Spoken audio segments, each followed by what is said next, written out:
Je veux d'abord remercier mes frères et sœurs africains. Je vous remercie particulièrement pour m'avoir donné l'opportunité de communiquer avec les Africains. Souvent, vous évoquez le fait de renverser le système en Haïti, un système qu'on connaît colonial. Est-ce que vous, c'est une révolution que vous voudriez faire? Et si c'est une révolution ou un changement de système, c'est quel type de système que vous voudriez mettre en place si vous deviez être au pouvoir vous-même? Est-ce que ce serait un système où il y aurait un partage économique, une forme de partage économique? Avec quel genre de pays de la zone vous pourriez faire alliance? Comment est-ce que vous verriez les relations avec l'Afrique, justement? Parce que je me rappelle qu'à l'époque où moi je vivais à Port-au-Prince, c'était à l'époque où Martelly était au pouvoir et Laurent Lamotte, qui était Premier ministre, faisait un fort plaidoyer au niveau de l'Union africaine, même si on sait que l'Union africaine est financée en grande majorité par l'Union européenne, mais faisait un grand plaidoyer pour que Haïti puisse rejoindre justement l'Union africaine. Est-ce que ça vous parle? On sait que c'était symbolique, mais est-ce que ça vous parle? Bon, nous-mêmes en Haïti, moi-même personnellement, ça m'a appris les moyens de parler de changement système là. Nous avons un système injuste dans le pays. Nous avons un système apartheid. Nous avons un système criminel. Un système qui est un petit groupe monde sous l'obédience. Les États-Unis, Canada, la France contrôlent 95% de richesse pays. Et un petit groupe monde côté que c'est eux-mêmes qui ont accès avec tout privilège. Côté grande majorité à vivre dans la misère, dans la crasse. Je dis, c'est peut-être ça nous-mêmes, comme jeunes garçons, jeunes femmes, qui sont petites dessalines, qui sont descendants africains, et que je dis, même dans l'Afrique a préféré côté que l'Afrique a peut-être dans l'autre direction, et que pour lui changer les conditions de la vie africaine, nous-mêmes, toi en Haïti, nous pensons que c'est le moment qui est arrivé et que pour nous, le peuple a nous l'autre direction. Majorité de gens qui dans le pays a vivre la classe. On ne pas pour une révolution proprement dit, j'aime qu'on a parlé. Je dis encore, on comprend que et si on Libanais qui dans le pays, qui pas même haïtien, yo même qui ont toute richesse pays, mais aujourd'hui, Haïti pas un bon l'hôpital. Ou t'es passé 3 ans dans le pays, ou quand on s'est bien passé, même si je dis l'autre dans le pays, on malade, yo obligé pour un hélicoptère pour traverser avec vous en République dominicaine. Ça veut dire quoi? Nous, dans le pays, nous n'avons pas l'hôpital. Nous n'avons pas de l'eau pour nous boire. Nous n'avons pas d'eau potable. Nous n'avons pas l'école primaire gratis pour tout le monde. Tandis que majorité petite paille, l'école à l'étranger, majorité petite paille, dans l'université à l'étranger. Je dis, son petit groupe qui a accès pour posséder maquettes dans le pays. Son petit groupe qui a accès pour posséder maisons, machines dans le pays. Je dis, système injuste ça, système apartheid ça, système criminel ça, nous pensons qu'il est arrivé dans le bout de côté que, si vous Libanais, juste parce que vous avez un passeport américain, juste parce que vous avez un passeport français, juste parce que vous avez un passeport canadien, c'est eux-mêmes qui décident son façon économiquement qui direction pour le pays nous prend. C'est eux-mêmes qui ont une orientation politique. Qui est qui doit être président du pays? Si le président du pays n'a pas accepté avec eux, ils ont assassiné. Même si je fais président Jovenel Moïse. C'est eux-mêmes qui décident qui est directeur général de police. C'est eux-mêmes qui décident qui est ministre. Pour faire ça, pour écraser le pays, ils ont utilisé soi-disant organisation de droits humains. Au fond, il n'existe pas d'organisation de droits humains en Haïti. Les organisations des droits humains, et on les considère comme des partis politiques. Toute décision qu'on prend, c'est décision politique en fonction de qui est sous pouvoir et qui a avantage. Je dis, ça nous apprenait un système qui est injuste et que nous demandons pour qu'à la Dessalines même, papa nation, les défis gourmets pour te ban indépendance, était clair. Il était dit richesse pays doit partager avec petit pays. C'est peut-être ça, le 17 octobre 1836, il va assassiner papa nation parce que il était exigé pour toute richesse pays d'Haïti partager avec Haïtiens. Je dis à quoi un groupe syro-libanais qui sont côté au sorti, Jean-Moïse Zoulan, juste parce que y a les États-Unis, le Canada et la France qui campaient un grand patron et que ils mettaient classe politique corrompue. Hein, et il ne faut pas négliger la classe politique traditionnelle qui est une classe politique corrompue. Cette classe politique-là est extrêmement corrompue. Alors, que font les oligarques? Ils utilisent la classe politique pour déstabiliser le pays. Et en retour, ils même ils viennent gagner majorité économique là dans main. Je veux dire, c'est ça nous-mêmes nous apprenons pour et que Haïti et pour richesse paysan, ils viennent partager avec petit paysan. Parce que Haïti a assez capacité pour le bailler tête li manger.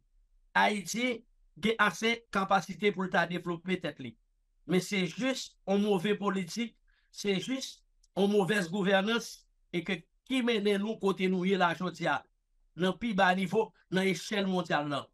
Je dis à nous-mêmes en tant que jeunes, nous battons pour nous redresser ça. Parce que nous gagnons un passé historique, côté que nous extrêmement fiers de passer, nous, en tant qu'Africains, en tant qu'Haïtiens, nous extrêmement fiers de ça nous accompli dans l'histoire. Je dis à battre pour eux, défaite histoire nous fait nous passer tant qu'on fier peuple, un peuple barbare, un peuple qui par contre ça le mais non, et pas vrai. Nous, comme ça, nous voulons. Nous voulons de l'eau pour tout le monde. Nous pas de l'eau pour un petit groupe monde. Même Jean-Thomas Sankara était là. Nous plutôt boire de l'eau. Nous plutôt de l'eau pour tout le monde. Au lieu de nous boire champagne à un petit groupe monde. Nous besoin de l'école primaire gratis pour tout le monde nous. Parce que on peuple qui pas éduqué, on peuple qui pas formé, il pas aucun côté de capable d'aller. Je dis c'est à travers l'éducation peuple et que pour nous arriver dans le développement que nous-mêmes nous apprenons. Nous besoin de l'hôpital pour les gens qui pient mal. Si même les gens qui ont cob, les gens malades, c'est hélicoptère qui prend. Ils aller aux États-Unis, Canada, la France, à soin. Je pas besoin de pour les gens qui pas gagné tant qu'on et l'autre monde qui pient mal passé mieux. Ça veut dire nous pas gagner l'hôpital, pays a pas possédé rien. Pendant ce temps, qu'on groupe de gens qui milliardaires sous deux peuples haïtiens. Je veux dire, ce système ça n'a pas pour qui changer. Et nous-mêmes, nous voulons de très bonnes relations avec l'Afrique. D'ailleurs, l'Afrique, c'est maman nous. L'Afrique, l'on haïtien, ou est directement ou africain. Si il pas parler, si moi-même ne pas parler créole, pour nous que moi c'est haïtien, et pour nous voir les yeux regarder, et que ouais sont africains, ouais cheveux, ouais j'ai crépi, ouais j'ai grill. Nous c'est africains. Et nous fiers que nous sommes africains. Ça veut dire, nous voulons pays hein, qui a capacité pour lui faire commerce avec l'autre pays dans la région côté nous et nous voulons pays hein, pour libre, pour nous grand monde, pour nous capables d'intégrer l'Union africaine, pour nous capables de développer des relations culturelles, économiques avec l'Afrique. Nous avons un lien historique avec le Venezuela. Nous avons un lien historique. Et de ce fait, je pense que le Venezuela est le pays le plus proche à l'avenir et que nous sommes capables de développer un partenariat économique, culturel avec le Venezuela, vu passer nous et que nous gagnons historiquement avec le Venezuela. Vous faites souvent référence au panafricanisme dans certaines interviews. D'ailleurs, vous citez Thomas Sankara, là vous venez encore de le citer, notamment quand vous parlez justement de l'injustice sociale. C'est une idéologie qui vous touche? Pour vous dire vrai, et je suis en train d'apprendre du panafricanisme. J'écoute beaucoup Kenny Seba et vu manque de temps que moi gagné, mais par contre, chaque jour, moi toujours consacré tête moi au minimum 1 heure de temps pour apprendre plus du panafricanisme. On pense que chaque jour, moi apprendre et son idéologie et son courant qui traverse moi-même en tant qu'Haïtien, en tant qu'Africain. Et moi, je pense que ça qui a prôné comme idéologie dans le panafricanisme, je pense que c'est là pour nous aller. Vous accordez beaucoup d'interviews à des médias occidentaux, à des journalistes blancs. On tombe beaucoup sur des interviews comme ça.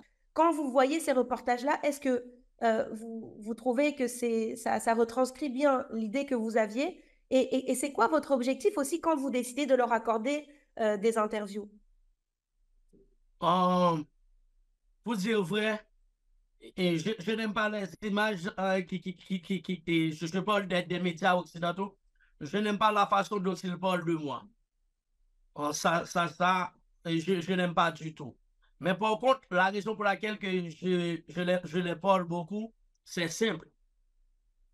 Il faut essayer le plus que possible de faire connaître au monde entier la vérité. Parce que ce qui se passe aujourd'hui en Haïti, on essaie de cacher la vérité à tout le monde. Et aujourd'hui, nous n'avons pas d'autre choix. Et on est obligé de leur parler juste pour essayer de faire connaître au monde entier la vérité. Mais en ce qui a trait à la façon dont, une fois qu'ils ont fini l'interview, la façon dont ils parlent de moi, c'est extrêmement triste. Mais ça ne me dérange pas du tout parce que je connais le système, je comprends le système et je suis en train de lutter contre un système qui est extrêmement puissant, un système qui utilise les médias locaux et les médias internationaux pour détruire mon caractère. Et un système, comme je vous disais tout à l'heure, qui est extrêmement puissant. Bon, quand même, ça me dérange la façon quand il parle de moi, surtout quand il essaie de faire quoi au monde entier. On a eu un interview avec le chef de gang, Jimmy Cherizé Barbecue. C'est-à-dire, en Haïti, il y a une connotation pour les gangs. Quand on parle de gang, ça veut dire ce que ça veut dire. Vous nous avez contacté, nous, on est un média panafricaniste justement sur le continent. C'était quoi votre but en voulant générer cette interview aujourd'hui avec nous? Je veux que le peuple africain connaisse la vérité sur Haïti, en ce moment, ce qui se passe dans le pays. C'est la mauvaise gouvernance qui nous a amenés là où nous sommes aujourd'hui. Mais la mauvaise gouvernance, ceux qui sont responsables, ce sont les Américains, les Français et les Canadiens. Ce sont eux les principaux responsables. Ils utilisent les oligarques corrompus qui ne sont pas des Haïtiens, qui viennent du Liban, du Syrie. Et ces oligarques-là utilisent leur argent pour corrompre la classe politique corrompue traditionnelle qui a amené le pays là où nous sommes aujourd'hui. Et c'est dommage pour quelqu'un comme William Ruto, le président du Kenya. Au début, moi personnellement, je croyais qu'il était un panafricaniste Non. à travers ses discours. Mais je me suis trompé. Il utilise un pays d'Afrique, c'est juste pour nous rappeler que depuis la Guinée, depuis la Guinée, mais au fond, ce n'est pas vrai. Aujourd'hui, je me sens fier et je suis content aussi et d'avoir cette interview avec vous, juste pour faire connaître aux Africains la vérité. La vérité, ce qui se passe en Haïti, ce sont les Occidentaux les principaux responsables qui utilisent les oligarques et les politiciens corrompus pour déstabiliser le pays. Une organisation, et aujourd'hui vous êtes à la tête d'une grande organisation, vous gérez énormément de choses, et c'est vrai que, évidemment, que personne ne peut fonctionner sans financement. Est-ce que vous pensez que c'est possible qu'il y ait au-dessus des personnes qui vous financent, d'autres personnes ou des institutions ou des gouvernements qui pourraient être à la base de ce financement que vous pouvez avoir pour fonctionner, pour être organisé? Et je suis entièrement d'accord avec vous. Et parfois moi-même, je me pose cette question.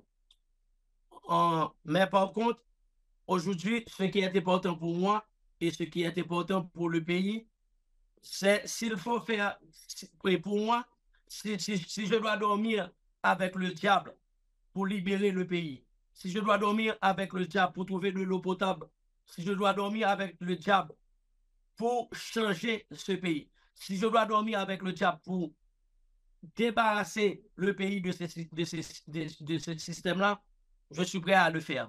Il y a des gens qui vous accusent d'être des agents des Américains en Haïti pour justement justifier une occupation, une présence sans fin dans le pays. Et d'autres pensent que vous êtes plutôt un révolutionnaire qui mobilise les masses. Comment je peux dire ça? Et je porte Haïti dans mon cœur. Je suis le petit-fils de Jean-Jacques Dessalines. Pas n'importe qui. Quand on dit qu'on est le fils de Jean-Jacques Dessalines, ça veut dire ce que ça veut dire. Si je pouvais vous montrer, je porte un tatouage de Jean-Jacques Dessalines dans mon dos. Je porte aussi Che Guevara. Ça veut dire des gens qui ont lutté pour la liberté. Je ne travaille pas pour les Américains. Et jamais je ferai une telle chose.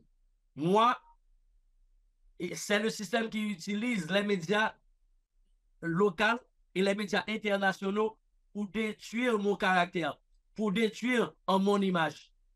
De ce fait, il raconte toutes sortes de choses pour dire que voilà, lui, il travaille pour les Américains, il déstabilise le pays et pour justifier une occupation.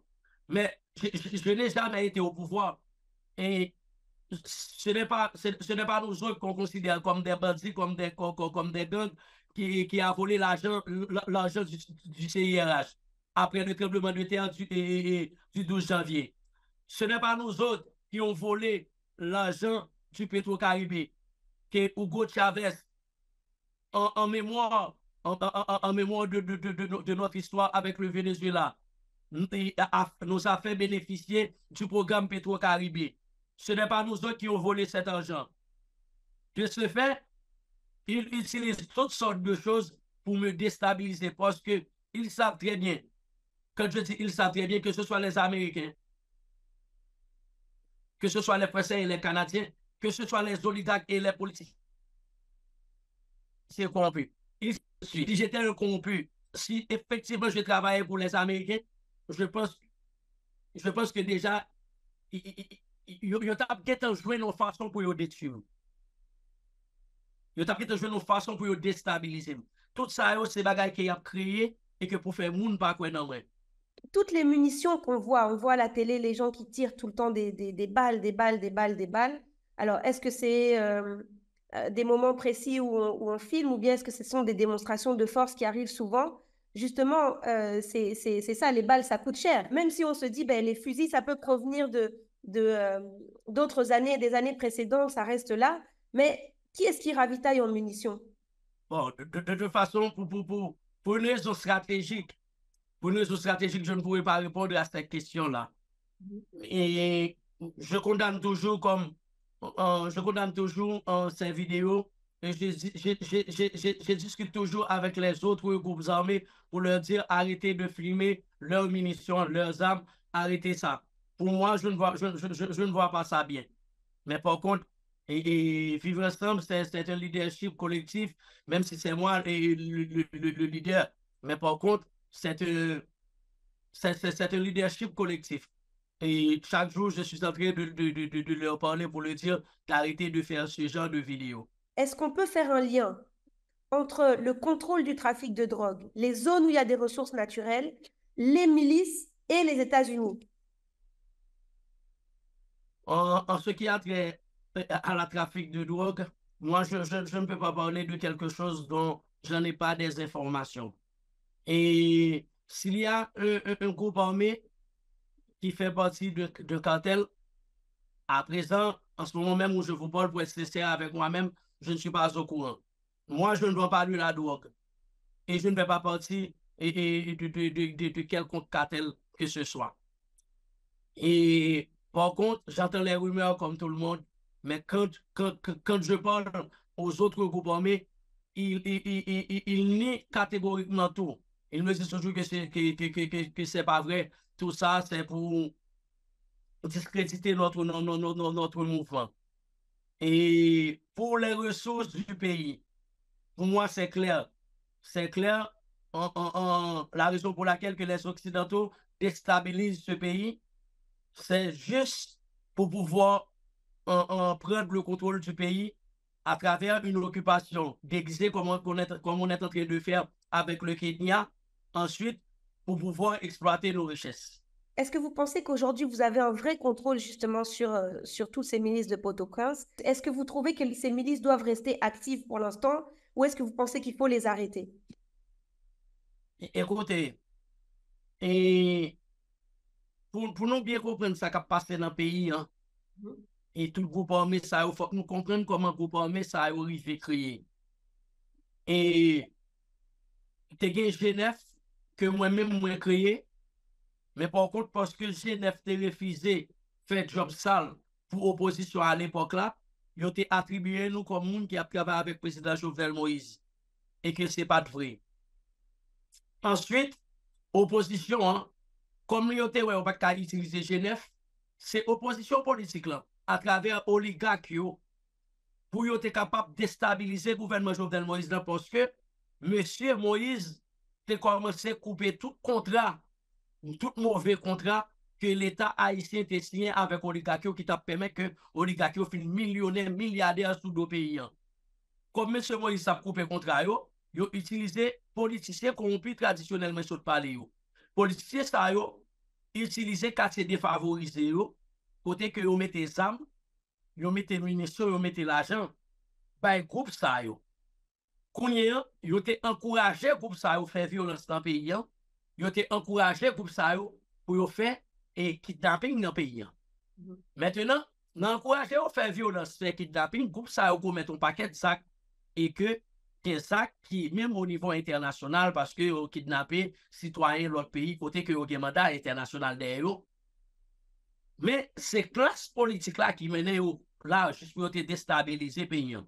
Maintenant, qui s'est passé?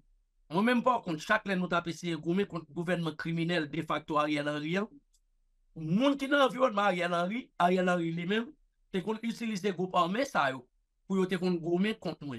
Et chaque fois, on toujours tendait que il y a un conflit armé entre Genève et GPEP.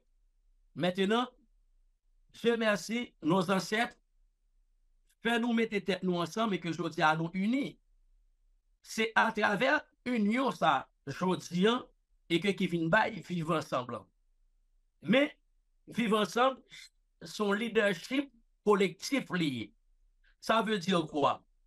Oui, c'est vrai que je suis le leader, mais par contre, chaque leader, chaque milice qui fait partie de Vivre Ensemble, c'est eux qui décident pour la caillou, c'est eux qui décident pour le territoire. En ce qui a après la bataille que nous menons dans le pays, revendication c'est même. Nous tous besoin de l'eau pour nous boire, nous tous besoin de l'école, nous tous besoin de l'hôpital. Mais par contre, c'est chaque leader décidé pour la communauté par eux. Vous êtes accusé de meurtre, de viol, d'enlèvement, de vol, de cambriolage. Quelle est votre réaction à ça? Tout ça, c'est faux. Et je prends Dieu comme témoin. Je n'ai jamais volé de toute ma vie. Tout ça, ce sont des choses fabriquées par les oligarques et la classe politique corrompue traditionnelle pour me déstabiliser. Juste parce que j'ai refusé de faire le sale boulot. Je n'ai jamais volé, tout le monde le sait. Tout le monde le sait, tout le monde me connaît. Je n'ai jamais volé. En ce qui a trait à la question de viol, j'ai été marié. J'ai été marié. Maintenant, je suis séparé, disons, je suis divorcé. Je ne vis plus avec ma femme et ma fille. J'ai une fille. Elle va avoir 18 ans. En tant que père de famille, jamais je pourrais faire une telle chose. Tout ça, ce sont des choses inventées par les soi-disant organisations des droits humains. Et je mets quiconque en défi, je mets quiconque en défi de prouver une seule fois que je participais à un viol. Je mets quiconque en défi de prouver une seule fois que j'ai participé à un kidnapping. Je mets quiconque en défi de prouver une seule fois comment je peux dire ça, que je fais quelque chose de mal, quelque chose qui est contraire à la loi. Tout ça, c'est faux. C'est archi faux. On me met tout ça sur le dos à cause de mon discours, à cause que j'ai un discours qui dérange, à cause que je mène une lutte qui dérange. Parce que quand 5% de la population qui contrôle 95% des richesses du pays, quand on dénonce la classe politique corrompue, traditionnelle, quand on dénonce les oligarques qui n'ont rien fait pour ce pays, pendant ce temps, le pays leur a tout donné. Les oligarques et la classe politique traditionnelle et me considèrent comme une menace de ce fait. Et comme je n'arrête pas de le dire, ils utilisent les médias nationaux et les médias internationaux pour me détruire. Ils utilisent les organisations des droits humains pour faire des rapports contre moi, pour dire voilà, il a massacré des gens, il a violé des gens, il a volé. Comme je vous disais tout à l'heure, je mets quiconque en défi dans ce pays de venir avec des preuves, de dire voilà, et toi, tu as violé telle ou telle personne, ou du moins tu as participé dans un viol. Je mets quiconque en défi dans ce pays. Je mets quiconque en défi. Là, vous parlez en particulier de vous, mais évidemment, il y a beaucoup de milices qui sont disons, qui sont sous votre organisation. Bien sûr, c'est pour ça tout à l'heure, et je vous ai expliqué comment fonctionnent les groupes armés en Haïti. Et je vous ai parlé de Genève et de GPEP. Maintenant, c'est Genève et GPEP qui a donné Vivre Ensemble. Mais tout le monde connaît tout le monde. Dans le passé, les politiciens et les organisations des droits humains utilisaient les groupes armés pour déstabiliser le pays contre le président Jovenel Moïse. À ce moment-là, il n'y a jamais eu un seul rapport sur ces groupes armés-là. Écoutez, les organisations des droits humains n'ont jamais fait un seul rapport sur les groupes armés qu'ils utilisaient pour déstabiliser le pays contre Jovenel Moïse. Maintenant, on utilise tout ça contre moi, ce que faisaient les autres groupes armés. On utilise tout ça contre moi, c'est par rapport à l'alliance que j'ai faite. Et j'ai choisi de faire cette alliance. La raison est simple. Si je refuse de faire cette alliance, les politiciens et les oligarques vont utiliser ces groupes armés-là pour lutter contre moi. Il y a un nouveau gouvernement qui est sorti en juin. Les conditions légales, d'ailleurs, n'étaient pas réunies pour faire sortir ce gouvernement. C'est vrai que vous dénoncez beaucoup et vous proposez aussi des systèmes de vivre ensemble, mais est-ce que vous avez des solutions concrètes, vous, pour la sortie de crise? En ce moment, moi, ce que nous autres aussi du Vivre Ensemble, on prône, c'est le dialogue. C'est-à-dire, ce qui se passe dans le pays, c'est seulement à travers le dialogue qu'on peut résoudre ces problèmes-là. Avant même l'arrivée des troupes kenyans, je n'arrêtais pas de dire au monde entier, je n'arrêtais pas de dire que la seule façon de trouver une solution à la crise, c'est à travers le dialogue. Et ce dialogue-là doit être un dialogue entre nous autres Haïtiens, pas un dialogue imposé par la France, pas un dialogue imposé par les États-Unis et le Canada. Il faut que nous autres Haïtiens, on s'assoie à la table pour discuter de l'avenir de notre pays, pour discuter réellement de ce qui est bon pour notre pays. C'est seulement à travers le dialogue qu'on peut résoudre le problème. C'est la communauté internationale qui nous a imposé ce gouvernement. Je peux prendre les 9 membres du CPT. Et c'est la CARICOM, mais quand on parle de la CARICOM, on voit directement les États-Unis, le Canada et la France. On voit les autres, les Occidentaux. Et la CARICOM est à la solde des Occidentaux. Et c'est la CARICOM qui nous a imposé le CPT. Maintenant, pour le Premier ministre Gary Coney, là encore, c'est la communauté internationale qui a imposé M. Gary Coney, plus précisément les États-Unis, à travers la famille Clinton. Ce sont eux qui ont imposé M. Coney. Et d'après ce qu'on dit, M. Coney n'a pas même la carte d'identification haïtienne. Ça veut dire il faut, il faut lutter contre ce gouvernement-là, imposé par les États-Unis, parce que ce gouvernement-là, effectivement, ne défend pas la cause du peuple haïtien. Ce gouvernement-là est là spécialement pour défendre les intérêts occidentaux. Vous estimez qu'il faut qu'il y ait un dialogue et qu'en tout cas la situation se règle au niveau d'Haïti entre Haïtiens. Vous voyez d'un très mauvais œil des policiers kényans pour tenter de régler la situation en Haïti. Avant même leur arrivée, et je le disais à plusieurs reprises, ils vont venir ici, ils vont échouer. Ils vont venir ici, la raison pour laquelle ils vont échouer, c'est parce qu'ils ne connaissent pas le pays. Ils vont échouer parce que, et au fond, le véritable problème, c'est pas les groupes armés. C'est pas ça le véritable problème. Et je trouve que ça n'a pas de sens. Et surtout, c'est un pays frère, c'est un pays africain. Ce qui me dérange, moi, personnellement, et c'est d'engager un combat contre des frères africains. C'est-à-dire, ils n'ont pas le choix. Et c'est William Ruto, le responsable. Ils sont des soldats, ils sont des policiers. Et ils ne font qu'exécuter des ordres. Mais par contre, s'il y a, comment je peux dire ça, si par malheur un combat éclate entre nous et les policiers kenyans, bien sûr, il y aura des morts dans les deux camps. Et c'est ça qui me dérange profondément. Vous parlez beaucoup de programmes politiques finalement. Vous parlez de reconstruire la société, d'ouvrir à plus de justice sociale. C'est une ambition que vous avez, une ambition politique. Est-ce que Vivre Ensemble, ça pourrait devenir dans le futur un parti politique? Est-ce que vous avez pensé déjà à un programme politique? Pas avec ce système-là.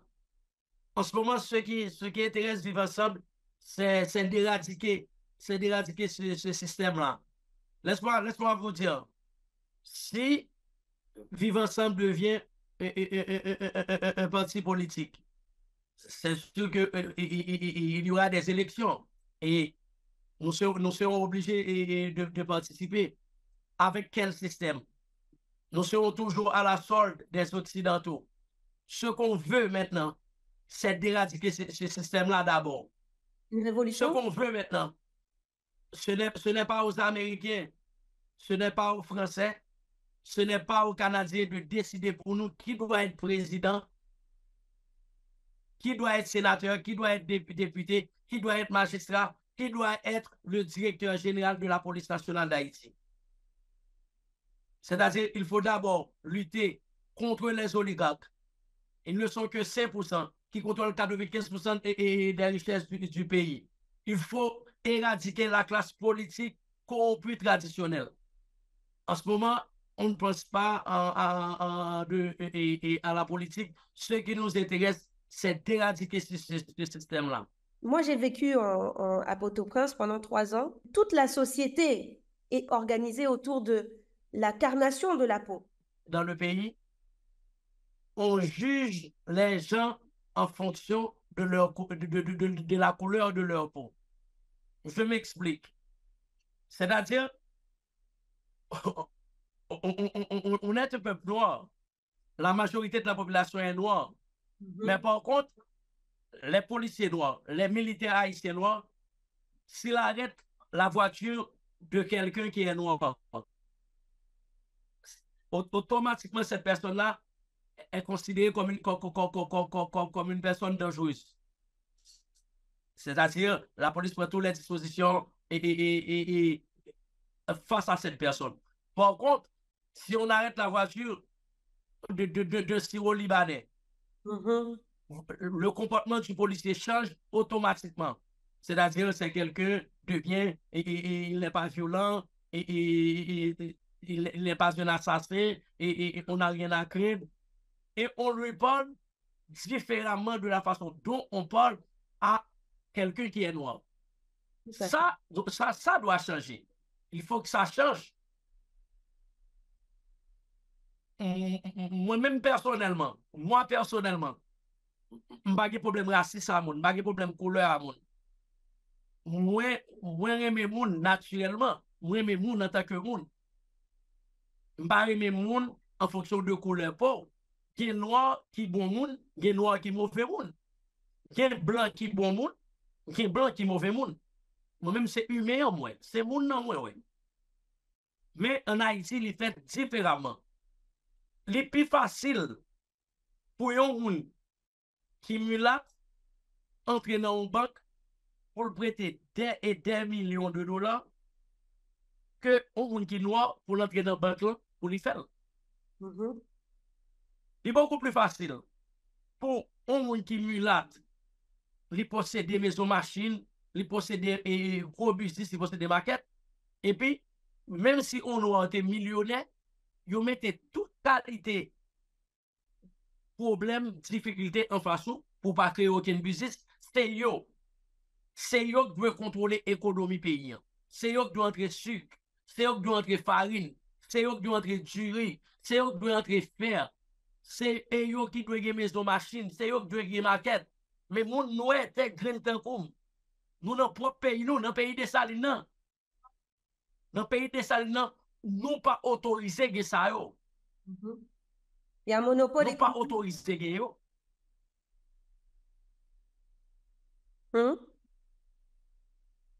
De ce fait, je pense que tout ça, c'est des bagages qui méritaient pour nous changer.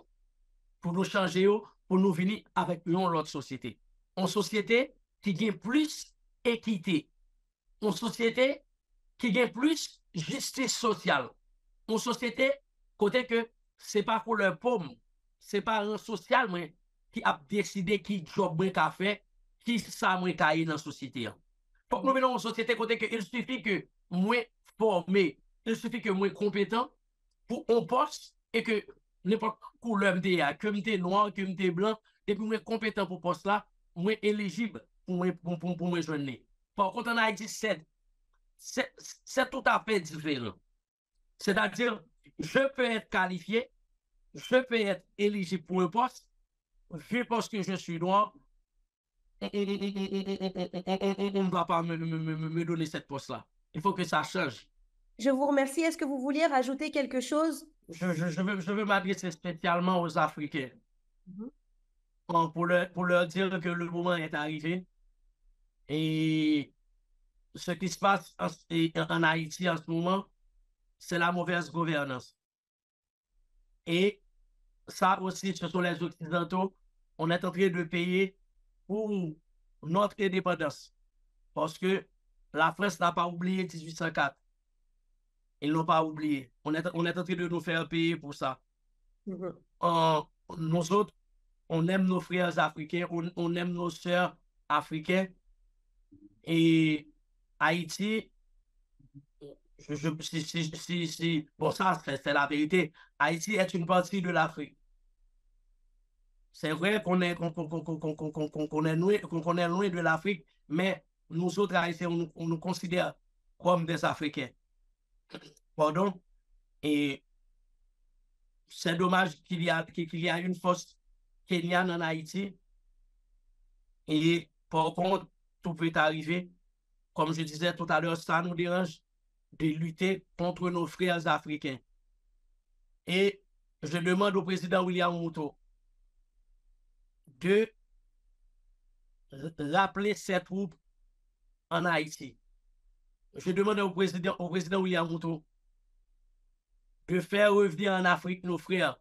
Parce que nous autres Haïtiens, on ne veut pas tuer nos frères africains. Quand on regarde les policiers kenyans, quand on me regarde, dis-moi la différence.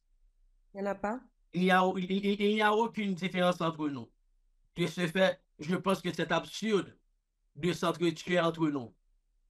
Je veux dire à tous les Africains que nous autres Haïtiens, on est un peuple courageux, on va s'en sortir, on aime l'Afrique et on espère un jour l'Afrique sera beaucoup plus présente ici en Haïti. Merci beaucoup. Merci, Monsieur Chérizier.